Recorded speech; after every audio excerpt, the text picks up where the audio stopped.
This week, I was planning to release my next game, a challenge that was supposed to last 2 weeks. I had 2 more days to add music and sound and finish some art and effects. Then I decided that it was too simple for just 2 weeks. After playing the same straight road, I decided to extend a little bit more, so I can release the game with more features. It was fun as it is, but there was not much to do after a few minutes. So what was the progress since last week? First, I didn't like the explosions. As you can see, these are the initial explosions in the game. Since I am using additive blending, it was just adding the color of the explosion on top of the screen. It doesn't look so bad, but also it doesn't look good. So I had a few options. First, the main problem I have is that explosion sprites like these ones were created with black background. So if I want to make those transparent, I will need to create an alpha channel for each of the images. That is a lot of work to do. With additive blending, the white part of the explosion is solid, but the other areas are not as solid as I want. You can draw the same sprite multiple times to make it brighter and cover some of the area behind, but that creates a blob of white pixels. It still lacks impact. So there is a much easier solution. Since I have a smoke sprite with some nice blending, I can render it close to black in normal blending mode. This will create a dark area, which is the black smoke of the explosion. Then render the explosion on top of it,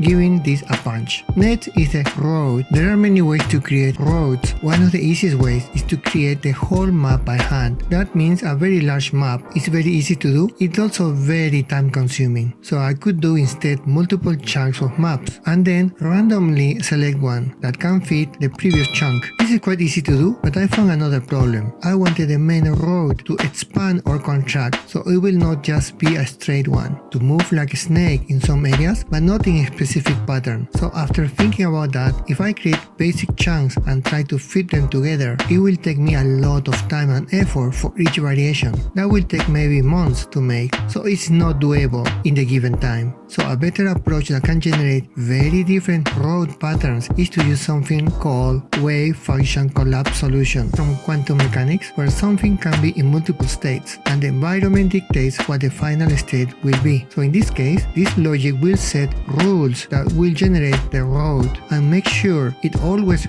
resolves into something that looks coherent for the world. So instead of fixing and describing each pattern, a list of rules will be used to resolve the next line of the road. I spent most of this weekend doing this, instead of trying to finish the game, creating the rules and logic so I can have a randomly generated road that will not repeat on each gameplay. Also, I start thinking about some other weapons and enemies. Added one more enemy that drops mines into the road. I will share more progress of the game next week. As well, the new weapon upgrades. I have already spent 30 hours on this game. I was planning to release this game after 24 hours of work, but I think it needs about 20 more hours to get it finished. So I will spend around 44 to 50 hours to complete it. And that's it for this week. Please let me know what you think in the comments below. If you want to support my work, please click like and subscribe and click on the notification bell so you do not miss my next update. Thank you so much for watching my journey. See you next week.